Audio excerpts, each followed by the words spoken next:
বন্ধুরা, সেদিন রেলওয়ে স্টেশনের ভিড় প্রতিদিনের মতোই ছোটাছুটিতে ব্যস্ত ছিল। প্ল্যাটফর্ম নম্বর ৩-এর কাছে একটি ঠেলায় সিঙাড়া ভাজা হচ্ছিল। গরম তেলের ছিটা থেকে পোড়া হাত, ঘামে ভেজা কুর্তা এবং কপালে চিন্তার রেখা। এই ছিল সেই মানুষটির পরিচয়, যার নাম ছিল সামির। একসময় একজন সরল পরিশ্রমী মানুষ, যিনি তার স্ত্রীর পড়াশোনার জন্য সবকিছু দিয়ে দিয়েছিলেন। এখন সেই সামি এই শহরের স্টেশনে সিঙাড়া বিক্রি করতে বাধ্য হয়েছিলেন। কারও প্রতি কোনো অভিযোগ ছিল না, শুধু নিজের জীবনে খুশি হয়ে বেঁচেছিলেন। তখনই সামনে থেকে একটি ট্রেন এলো। কিছু যাত্রী নামলেন আর কিছু উঠতে শুরু করলেন। সামি আবার সেই চেনা ডাক শুরু করলেন, গরম সিঙাড়া নিন, ২০ টাকায় ৩টে গরম সিঙাড়া। কিন্তু এবার কিছু একটা আলাদা ছিল। প্ল্যাটফর্মে হঠাৎ হট্টগোল শুরু হয়ে গেল। স্টেশন মাস্টার দৌড়ে এলেন। গার্ডরা সতর্ক হয়ে উঠলেন। কিছু লোক হাত জোর করে লাইনে দাঁড়িয়ে পড়লেন। তখনই একটি চকচকে সরকারি গাড়ি প্ল্যাটফর্মের কাছে থামল, আর তার পিছনে আরও ২টি গাড়ি। চারদিকে নিস্তব্ধতা ছড়িয়ে পড়ল। গাড়ি থেকে একজন মহিলা নামলেন। সবুজ রঙের সিল্কের শাড়ি, কালো চশমা আর কঠোর মুখের ভাব নিয়ে ডিএম কবিতা সিং, তার সঙ্গে ছিলেন নিরাপত্তারক্ষীরা। তার চলনে ছিল তীক্ষ্ণতা, চোখে ছিল প্রশাসনের দাপট, আর মুখে ছিল অহংকারের একটা নীরব স্তর।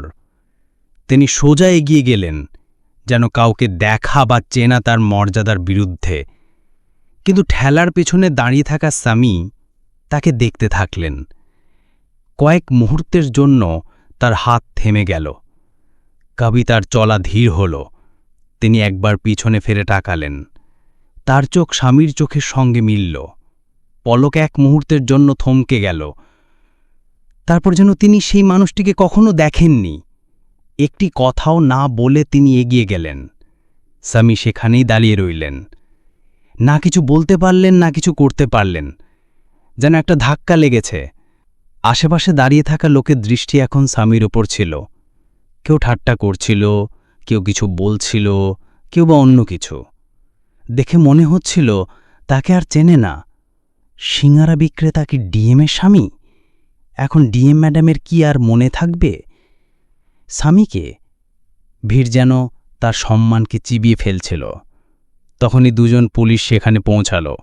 কোনো কথা না বলে সরাসরি প্রশ্ন, তুই স্বামী? তিনি হ্যাঁ বলতেই তারা বলল, চুপচাপ চল, তোর বিরুদ্ধে অভিযোগ এসেছে, স্টেশনে অবৈধ ঠেলা, ময়লা ফেলা, অফিসারদের সামনে ঝামেলা করা। স্বামী কিছুই বুঝতে পারলেন না। তিনি বললেন, আমি কি করেছি? কিন্তু তার কথা কেউ শুনল না।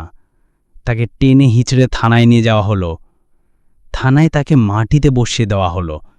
বন্ধুরা, গল্পের বাকি অংশ জানতে ভিডিওর শেষ পর্যন্ত থাকুন এবং চ্যানেলটি সাবস্ক্রাইব করুন। একজন ইন্সপেক্টর তাকে ধমক দিয়ে জিজ্ঞাসা করলেন, বড় এসেছিস ডিএমের স্বামী হয়ে? ডিএম ম্যাডাম নিজেই বলেছেন, একে শিক্ষা দাও। স্বামীর চোখ বিস্ফোরিত হয়ে গেল। আমি কবিতার স্বামী, আমি কি করেছি? কিন্তু তার কথা শেষ হওয়ার আগেই তার পিঠে একটা লাঠির আঘাত পড়ল। হাসির শব্দ ছড়িয়ে পড়ল, আরে শোন, সিঙ্গারা বিক্রেতা বলছে সে ডিএমের স্বামী। থানায় যেন ঠাট্টার পরিবেশ তৈরি হয়ে গেল। কেউ বলল, তোর চেহারা দেখেছিস, তুই ডিএমের স্বামী? হদ্দ হয়ে গেছে। লাঠি, গালি আর তাচ্ছিল্য একসঙ্গে চলতে থাকল। স্বামী চুপচাপ সব সহ্য করলেন। তার চোখ আর কান্না ছিল না, শুধু একটা নীরবতা ছিল, যেখানে ছিল ক্ষত, অপমান আর একটা আগুন যা এখন ভিতরে ভিতরে জ্বলতে শুরু করেছিল। সকালে তাকে কোনো চার্জ ছাড়াই ছেড়ে দেওয়া হলো। তিনি সোজা কালেক্টরেট পৌঁছালেন। গেটে নিরাপত্তারক্ষীরা দাঁড়িয়েছিল। স্বামী বললেন, আমি কবিতার সঙ্গে দেখা করতে চাই, আমি তার স্বামী। গার্ড হেসে উঠল, আবার এসেছিস? কালই তোকে বোঝানো হয়েছিল, এখানে মজা চলে না। তখনই একজন অফিসার বাইরে এলেন। স্বামীর অবস্থা দেখে রেগে বললেন, আরে এটাকে এখান থেকে বের করো। এর আক্কেল দেখেছিস? কোন কবিতা, কোন স্বামী? স্বামীকে গেট থেকে বের করে দেওয়া হলো। অপমানের এই আগুনে পুড়তে থাকা স্বামী আবার চুপ করে বসে থাকলেন না। তিনি একটি আরটিআই ফর্ম পূরণ করলেন। জেলা প্রশাসক কবিতা সিংকে বিবাহিত? যদি হ্যাঁ, তাহলে তার স্বামীর নাম কি? সঙ্গে জুড়ে দিলেন বিয়ের ছবি, তার আধার কার্ড, গ্রাম পঞ্চায়েত থেকে নেওয়া প্রমাণপত্র এবং গ্রামবাসীর হলফনামা। কয়েকদিনের মধ্যেই এই ফাইলটি কবিতা সিংয়ের অফিসে পৌঁছে গেল। একজন অফিসার চুপচাপ তার কাছে এসে বললেন, ম্যাডাম, এই আরটিআই এসেছে, উত্তর দিতে হবে। কবিতা ফর্মটি দেখলেন, পড়লেন এবং রাগে তা ছিঁড়ে ফেলে বললেন, যে এটা পাঠিয়েছে তাকে শিক্ষা দাও। কোনো কথা বাইরে যাওয়া উচিত নয়। অফিসার ভয়ে ভয়ে বললেন, কিন্তু ম্যাডাম, এটা তো আইন, উত্তর দিতে হবে, না হলে মামলা কোর্টে চলে যাবে। কবিতা ঠান্ডা স্বরে বললেন, কোর্টে যাক, কোনো উত্তর দেওয়া হবে না। এখন চুপ থাকো আর মিডিয়ার কাছে খবর পৌঁছানোর আগে এই বিষয়টি চেপে দাও। কিন্তু এদিকে স্বামীও চুপ করে বসেছিলেন না। একজন স্থানীয় সাংবাদিক তাকে খুঁজে বার করলেন। ভিডিও ক্যামেরার সামনে স্বামী বললেন, আমি কবিতার স্বামী, আমি তাকে পড়িয়েছি, জমি বন্ধক রেখে তার কোচিং করিয়েছি। আজ সে ডিএম আর আমাকে চিনতে অস্বীকার করে। এই ভিডিও সোশ্যাল মিডিয়ায় ভাইরাল হয়ে গেল। স্থানীয় চ্যানেলগুলির শিরোনাম হয়ে উঠল, সিঙ্গারা বিক্রেতা কি ডিএমের স্বামী? ডিএম স্টেশনে তার স্বামীকে চিনতে অস্বীকার করলেন। মামলাটি এখন থানা আর অফিস থেকে বেরিয়ে জনতার মিডিয়ার মাঝে পৌঁছে গিয়েছিল। বন্ধুরা, স্বামী জেলা কোর্টে একটি আবেদন দায়ের করলেন। আমি ডিএম কবিতার স্বামী, আমার কাছে সব প্রমাণ আছে, বিয়ের প্রমাণ, ছবি, সাক্ষী এবং দলিল। যদি কোনো অফিসারের কাছে এটা মিথ্যে মনে হয়, তাহলে এটা আমার সামাজিক, আইনি এবং ব্যক্তিগত পরিচয়ের অপমান। কোর্ট শুনানির জন্য তারিখ নির্ধারণ করল। এখন মিডিয়া কোর্টের বাইরে দাঁড়িয়েছিল। কবিতা যখন সরকারি গাড়ি থেকে নামলেন, ক্যামেরাগুলো তার ওপর ঝাঁপিয়ে পড়ল। তার মুখে উত্তেজনা স্পষ্ট ছিল। অন্যদিকে স্বামী একটি পুরনো শার্ট আর ঘষা চুট্টিতে কোর্ট প্রাঙ্গণে প্রবেশ করলেন। কিন্তু তার চলনে এখন আর ভয় ছিল না। বিচারক উভয়ের কাছে সরাসরি প্রশ্ন করলেন, কবিতা, তুমি বলছো আমি স্বামীকে চিনি না? তখনই স্বামী পকেট থেকে একটি ডায়েরি বার করলেন। তাতে লেখা ছিল কবিতার লেখা চিঠি। যখন তিনি কোচিং সেন্টার থেকে লিখতেন, স্বামী, আমি আজ ইন্টারভিউ দিতে যাচ্ছি, তুই আমাকে এখানে পৌঁছে দিয়েছিস, শুধু দোয়া কর আমি পাশ করি। পরের দিন কোর্টের বাইরে মিডিয়ার আনাগোনা আরও বেড়ে গেল। স্বামী এবং কবিতা সিংয়ের মধ্যে চলাই আইনি যুদ্ধে এবার নতুন মাত্রা যুক্ত হল। যখন কোর্টের বাইরে সাংবাদিকরা তাদের ক্যামেরা প্রস্তুত করছিল, তখন কবিতা সিংয়ের গাড়ি আবার প্ল্যাটফর্মে এসে থামল। প্রতিদিনের মতোই তার রীতিমতো বৈশিষ্ট্যপূর্ণ উপস্থিতি, গাঢ় সানগ্লাস, সবুজ শাড়ি এবং অত্যন্ত দৃঢ় এক আভিজ্ঞান। স্বামীর কাছে যেন আর কোনো অবলম্বন নেই। আজকের এই শুনানি তার জন্য একটি নতুন চ্যালেঞ্জ হয়ে দাঁড়াল, যার মুখোমুখি হতে যাচ্ছিলেন তিনি। অন্যদিকে স্বামী কিছুটা ভিন্ন মেজাজে আদালতে প্রবেশ করলেন। আজ তার চেহারায় এক ধরনের দৃঢ়তা ছিল, যার মধ্যে অসীম অপেক্ষা আর দীর্ঘদিনের সংগ্রামের চিহ্ন ছিল। আজ তার মুখে কোনো ভয় ছিল না। সেই ঠেলার পাশে দাঁড়িয়ে সিঙ্গারা ভাজার সময় যখন মানুষগুলো তাকে তুচ্ছ তাচ্ছিল্য করেছিল, তার সেই চুপ করে সহ্য করার দিন এখন শেষ। তিনি জানতেন এই বিচারেই তার সম্মান এবং পরিচয়ের মূল্য নির্ধারিত হতে চলেছে। কোর্টের ভেতরে যখন প্রথম শুনানি শুরু হলো, তখন বিচারক সরাসরি স্বামী থেকে প্রশ্ন করলেন, তুমি কিভাবে দাবি করছো যে তুমি কবিতা সিংয়ের স্বামী? স্বামী খুব শান্তভাবে সাফ জানিয়েছিলেন, আমি কবিতার স্বামী, আমার কাছে তার সাথে আমার বিয়ের ছবিসহ সমস্ত প্রমাণ আছে। তিনি তখন তার হাতে থাকা ফাইলটি বিচারকের সামনে রাখলেন, যাতে সমস্ত তথ্য ছিল, সহ সাক্ষীদের হলফনামা, গ্রাম পঞ্চায়েতের বিবাহ নিবন্ধন এবং তার সেই পুরনো কোচিংয়ের ছবিগুলি। কবিতা সিংয়ের উকিল চেষ্টা করছিলেন যাতে এই দলিলগুলো খারিজ করা যায়। তারা দাবি করলেন এসব নকল হতে পারে। কিন্তু বিচারক তখন সাক্ষী ডাকলেন। প্রথমে ডাকলেন গ্রামের নাপিত, তারপর গ্রামের প্রধান এবং শেষে সেই পুরনো কোচিং সেন্টারের পরিচালক, যারা একে একে সাক্ষ্য দিলেন। তারা সবাই এক বাক্যে বললেন যে কবিতা সিং এবং স্বামীর বিয়ে সুষ্ঠুভাবে হয়েছিল এবং সেই সময় পুরো গ্রাম এটি প্রত্যক্ষ করেছিল। কবিতা সিংয়ের নিজস্ব কোচিং সেন্টার প্রতিষ্ঠিত হয়েছিল এবং স্বামী তখন তার পড়াশোনা চালিয়ে নেবার জন্য নিজের জমি বন্ধক রেখেছিলেন। এখন কবিতা সিং মুখে কোনো কথা বলতে পারছিলেন না। বিচারকের মুখে তখন তীব্র বিস্ময় ছিল, তবে তিনি কিছু বললেন না, শুধুমাত্র পরবর্তী শুনানির জন্য তারিখ নির্ধারণ করলেন। অন্যদিকে মিডিয়া এই নতুন ঘটনাটি তোলপাড় শুরু করে দিল। স্থানীয় সংবাদ চ্যানেলগুলি শিরোনাম করল যে সিঙ্গারা বিক্রেতা কি ডিএমের স্বামী। সাংবাদিকরা একের পর এক তার কাছে এসে তার বক্তব্য সংগ্রহ করতে শুরু করল, আর এই পুরো ঘটনা তখন জনমাধ্যমের শিরোনামে পরিণত হয়ে গেল। এরপর স্বামীর জীবন একটি নতুন মোড় নিল। আদালতের বাইরে হুমকি আসতে শুরু করল। কেউ কেউ তাকে নানাভাবে হুমকি দিল, তার ঠেলাগাড়ি ভেঙে দিল, কিন্তু স্বামী কখনো একটাও অভিযোগ দায়ের করলেন না। তিনি কেবল অপেক্ষা করছিলেন তার পরবর্তী শুনানি তারিখের জন্য, যেটি তার জীবনের জন্য একটি গুরুত্বপূর্ণ মুহূর্ত হতে চলেছিল। তবে এই পরিপ্রেক্ষিতে কবিতা সিংয়ের জন্য যে পরিস্থিতি এত সহজ ছিল না, তা তীব্রভাবে দৃশ্যমান ছিল। তিনি জানতেন যে জনমাধ্যমের আড়ালে তার ব্যক্তিগত জীবনের এই দিকটি কিভাবে প্রভাব ফেলবে সেটা বুঝতে পারছিলেন না। মিডিয়া যেভাবে তার স্বামীর পরিচয় অস্বীকার করছে, তা এখন তার পক্ষে একটি বড় সমস্যা হয়ে দাঁড়াচ্ছে। পরবর্তী শুনানির দিন আদালতের বাইরে সাংবাদিকরা আবারও উপস্থিত ছিল। সেখানে ছিল স্বামী এবং কবিতা সিং। তবে এবার কবিতা সিং যখন সরকারি গাড়ি থেকে নামলেন, তার চোখে আগের মতো আত্মবিশ্বাসের ছাপ ছিল না। স্বামী কোর্ট প্রাঙ্গণে প্রবেশ করলেন পুরনো একটি শার্ট এবং গামছা পরে, তবে তার চোখে ছিল একরকম দৃঢ়তা, যা আর তাকে তুচ্ছ তাচ্ছিল্য করার সুযোগ দেবে না।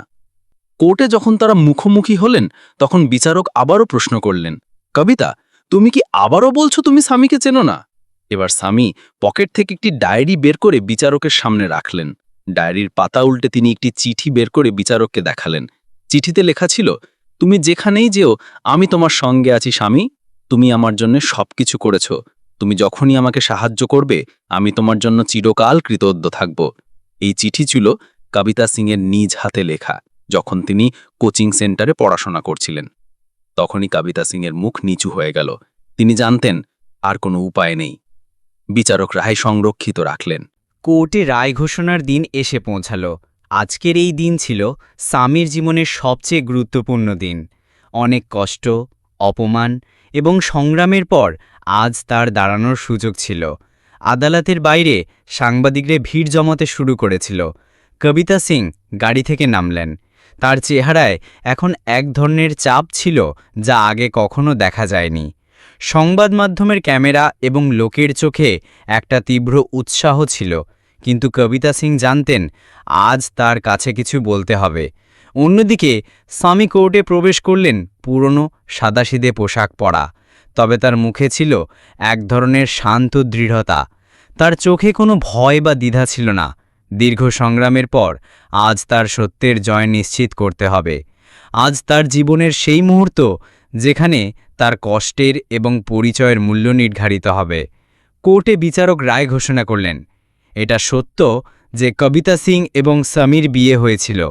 কবিতা সিং ইচ্ছাকৃতভাবে তার স্বামীর পরিচয় লুকিয়ে রেখেছেন, যা আইন এবং সমাজের প্রতি অবমাননা। কোর্টের রায়ের পর একটি নিস্তব্ধতা নেমে এলো। কবিতা সিংয়ের মুখে কোনো প্রতিক্রিয়া ছিল না। তার চোখে হতাশার ছাপ স্পষ্ট।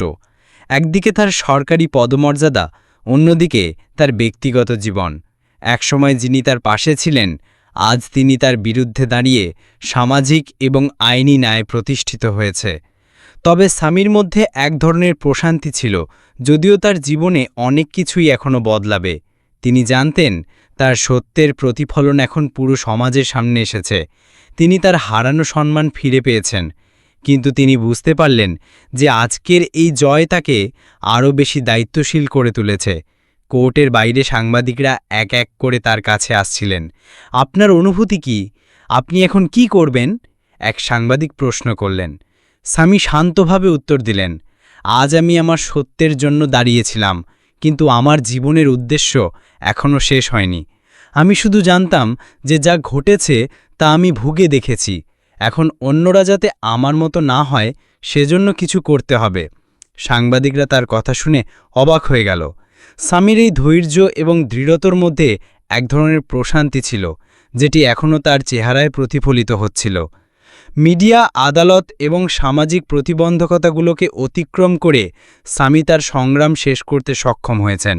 তিনি জানতেন কেবল তার নিজের সংগ্রামই নয়, সমাজের প্রতি তার দায়বদ্ধতাও এখান থেকে শুরু হবে। এরপর স্বামী আবার স্টেশনে ফিরে এলেন। আগের মতোই তার ঠেলাগাড়ি নিয়ে সিঙ্গারা ভাজছিলেন, কিন্তু আজ তার কাছে কেউ তাচ্ছিল্য বা ঠাট্টা করছিল না। বরং স্টেশনের যাত্রীরা তাকে সম্মান দিচ্ছিল। একজন লোক তার কাছে এসে বললেন, আপনার মতো মানুষই প্রশাসনের মুখোমুখি হতে পারে, আপনি আমাদের জন্য একটি উদাহরণ।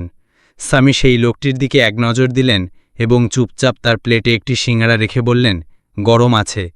এমনকি যারা তাকে অপমানিত করেছিল আজ তারা তাকে সম্মান দিয়ে গেল। স্টেশনটির চারপাশে নিস্তব্ধতা ভেঙে নতুন এক আস্থা তৈরি হয়েছিল। অবশেষে কবিতা সিংয়ের অফিস থেকে একটি চিঠি পাঠানো হলো। সেখানে লেখা ছিল, আপনার প্রতিকার আপনার হাতে। আপনি যদি চান আমি আপনাকে পুনরায় আমার সঙ্গে সবকিছু শেয়ার করতে পারি। কিন্তু স্বামী জানতেন এই চিঠির আর কোনো মূল্য নেই। তিনি যা হারিয়েছেন তা কখনোই ফিরে পাওয়া সম্ভব নয়। তবে যে সম্মান এবং সম্মানজনক অবস্থান তিনি পুনরুদ্ধার করেছেন তা তাকে একটি নতুন দৃষ্টিকোণ থেকে জীবন দেখার সুযোগ দিয়েছে। আজ স্টেশনের সিঙ্গারা বিক্রেতার আর সেই অপমানিত পুরুষ নেই। আজ তার সামনে দাঁড়িয়ে আছে একজন আদর্শ মানুষ, যিনি নিজের সম্মান ফিরিয়ে এনেছেন এবং সত্যের জন্য সংগ্রাম করেছেন। তিনি জানতেন এই জয়ের পরেও তার পথ শেষ হয়নি। এই জয় তাকে আরও দায়িত্বশীল এবং সাহসী করে তুলেছে। স্টেশনটি পুরনো চেহারায় ফিরে এলেও স্বামীর জীবনে আর কখনো পুরনো দিনগুলো ফিরে আসবে না। তিনি জানতেন তার সংগ্রাম কেবল নিজের জন্যই ছিল না, এটি ছিল সমাজের জন্য, সত্যের জন্য। এটাই ছিল স্বামীর গল্প, এক সাধারণ সিঙ্গারা বিক্রেতার সাহসী সংগ্রামের কথা, যে তার সম্মান এবং জীবনের সত্যকে ফিরে পেয়েছিল।